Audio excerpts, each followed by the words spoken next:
নমস্কাৰ বন্ধু বান্ধৱীসকল, আজি বনাম জাল ৰেচিপি বনাম বুলি লৈছোঁ। সেইটো কাৰণে আজি আপোনালোকক অলপমান দেখাম জাল ৰেচিপিত কি বনাব লাগে। এতিয়া আপোনালোকক দেখাম। এয়া হ'ল মানিমুনি, আৰু এইটো হ'ল ডিমৰু পাত, আৰু এয়া হ'ল বিলঙনি অলপমান মই এনেকৈ ভালকৈ ধুনীয়াকৈ ছিঙি থৈছোঁ। আৰু এই পাতটো আপোনালোকে চিনি পাইছেনে? এনেই এইটো জংঘলত পায়, মই নামটো নাজানো, কিন্তু পেটৰ কাৰণে বহুত ভাল আৰু তেজৰ কাৰণেও ভাল।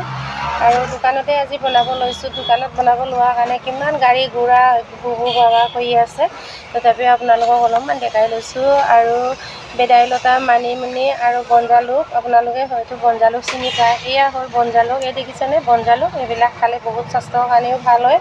আৰু যেতিয়া গা চা বিষ হয় তেতিয়া আপোনালোকে এইবিলাক চব্জি লোকেল কুকুৰা লগত বনাই খাব পাৰি। আৰু লগতে এয়া তৈয়াৰী কৰিছোঁ মই কেঁচা জালুক, নিজৰ ঘৰৰ পৰা ছিঙি আনিছোঁ। এয়া হ'ল কেঁচা জালুক, আৰু এইটো হ'ল পিঁয়াজ, নহৰু আৰু আদা আৰু ধনিয়া পাতা।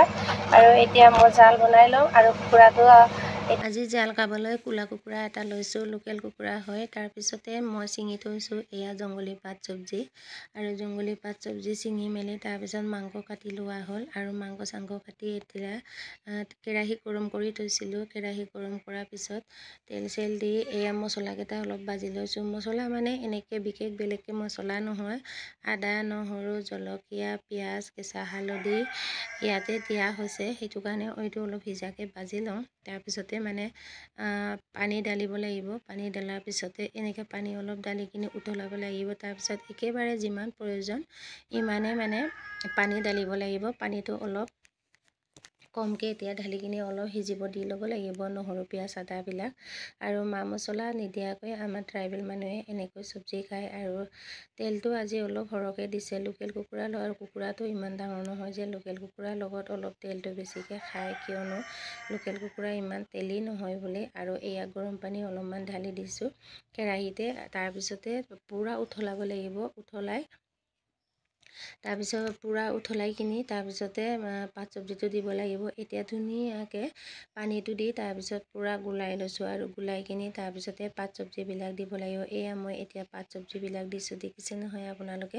তাৰপিছত পাত চব্জিবিলাক দি তাৰপিছত এইটো আকৌ অলপমান উতলাব লাগিব। পূৰা এয়া উতলাৰ পিছতে মই এয়া কুকুৰা মাংস দিছোঁ। চাওকচোন আপোনালোকে কি ধৰণৰ বনায় মই নাজানো, কিন্তু আমাৰ ট্ৰাইবেল মানুহে যেতিয়া জাল অলপমান খাম বুলি ক'লে এনেকৈ বনায়। কিন্তু আজি তেল দিছোঁ, তেল নিদিয়াকৈ বনালে বেছি খাই ভাল লাগে। চ' গাইজ এয়া কুকুৰা মাংস দি আছোঁ। আৰু কুকুৰাটো ইমান ডাঙৰো নাছিলে, তথাপিও 4জন মানুহৰ কাৰণে খাবলৈ হৈ যায়।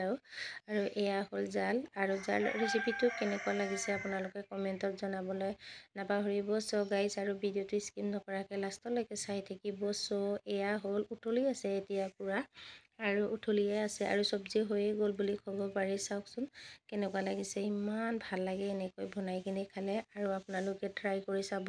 আৰু ভিডিঅ'টো চাই ভাল লাগিছে যদি লাইক, শ্বেয়াৰ, কমেণ্ট কৰিবলৈ নাপাহৰিব। ধন্যবাদ।